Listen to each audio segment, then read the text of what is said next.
Bonjour, bienvenue sur netprof.fr.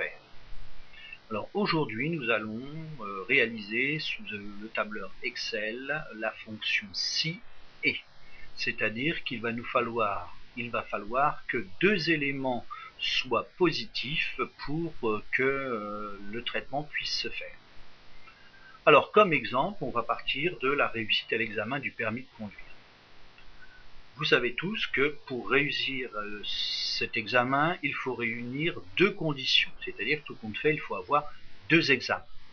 Ces deux examens sont obtenir le code, mais aussi la conduite.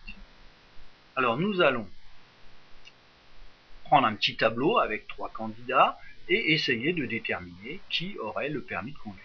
Donc je vous indique les différents éléments. Et nous prenons Berthier. Alors Berthier a eu le code, si on regarde bien, Berthier a eu le code, n'a pas eu la conduite. Donc un des deux éléments obligatoires n'a pas été accordé, ce qui fait que au niveau de son permis de conduire, il ne l'aura pas. Si je prends Gamon, Gamon a eu le code, a eu la conduite, donc en toute logique, il a son permis de conduire.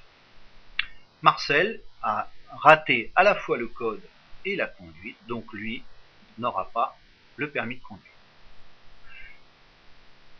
Donc vous avez bien compris que pour que Excel traite le problème, il va falloir trouver une formule de calcul dans laquelle deux conditions doivent être remplies pour pouvoir trouver la solution positive.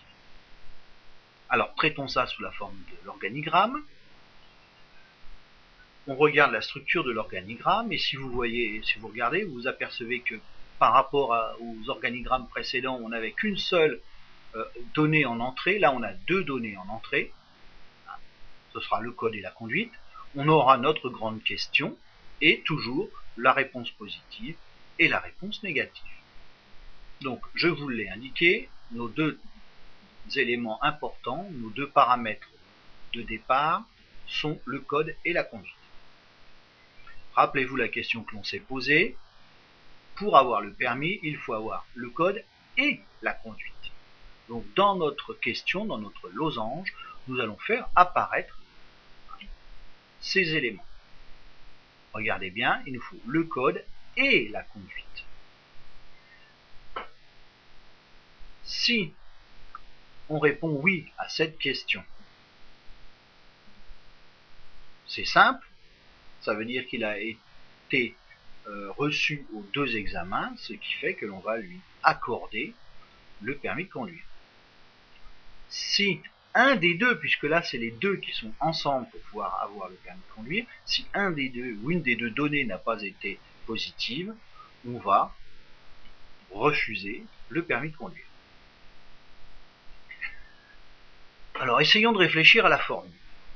On sait que le losange correspond à la fonction si, mais qu'il nous faut deux éléments. Ça veut dire que dans notre formule de calcul, il nous faut à la fois le si, pour indiquer qu'on a un dilemme, une question à trancher, et le et pour indiquer que cette question doit être tranchée avec deux éléments en données de départ.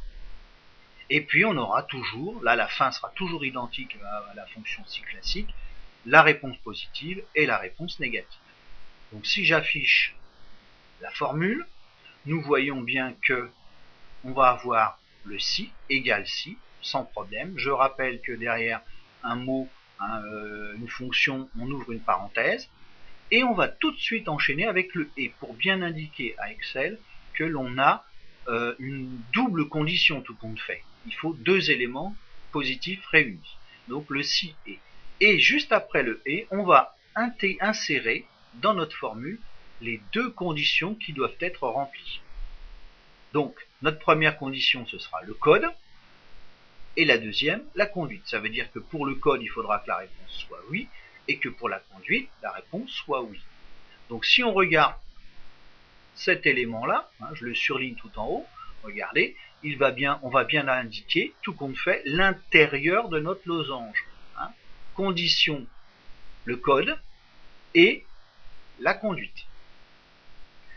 La suite logique, hein. Alors faites attention, petite nouveauté, hein, c'est que on va fermer la parenthèse après le et, la deuxième condition du et, hein, pour bien indiquer, hein, je vous le remets en évidence, que ça c'est un même bloc. C'est le bloc central du losange, tout compte fait. Je reprends ici, et on aura notre condition vraie, c'est-à-dire que le oui, on l'accorde, et le non, on refuse. Alors regardons un petit peu ce que cela va donner sur notre tableau de départ. On a donc notre question, on a répondu qu'il fallait le code et la conduite. Si je prends pour Berthier, on a calculé, on a réfléchi dans le premier travail que le permis n'était pas accordé, donc il était refusé. Si je reprends ma formule de base, je sais que ma première condition, c'est le code.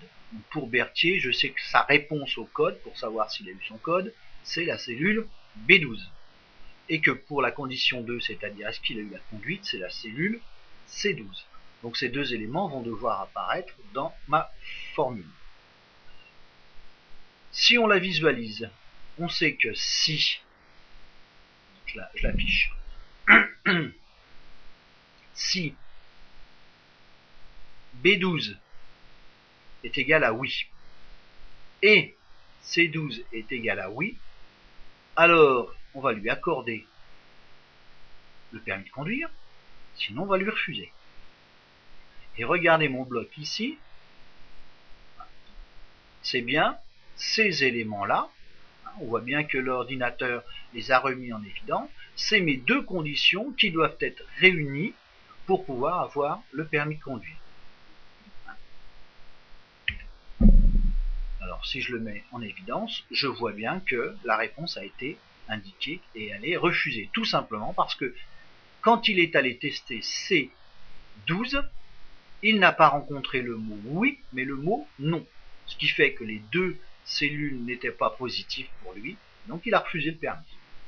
Si je recopie vers le bas, je m'aperçois que pour Gamon, il a bien rencontré un oui dans B12, un oui, enfin dans B13 ici, hein, je vais le mettre ici, un oui dans B13 et un oui dans C13, ce qui fait qu'il lui a accordé. Pour Marcel, en B14, il n'a pas rencontré oui, et en C14, il n'a pas rencontré oui, donc il lui a refusé le permis de conduire.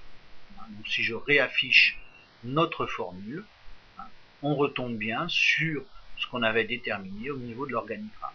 Donc ce qu'il faut savoir, c'est que notre condition ici, le et, condition 1, condition 2, peuvent être étendues, c'est-à-dire qu'on peut aller jusqu'à 30 conditions. Imaginez, j'aurais pu rajouter l'âge de 18 ans, puisque pour avoir le permis, il faut avoir 18 ans. Donc on aurait eu condition 1, est-ce qu'il a le code?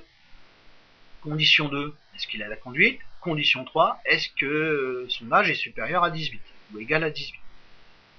D'accord? On peut aller jusqu'à 30, donc là on peut vraiment restreindre nos réponses, enfin, on peut avoir des réponses beaucoup plus pointues. Donc voilà, j'en ai terminé avec cette petite leçon sur la fonction si, et je vous attends pour un petit exercice d'application. À bientôt.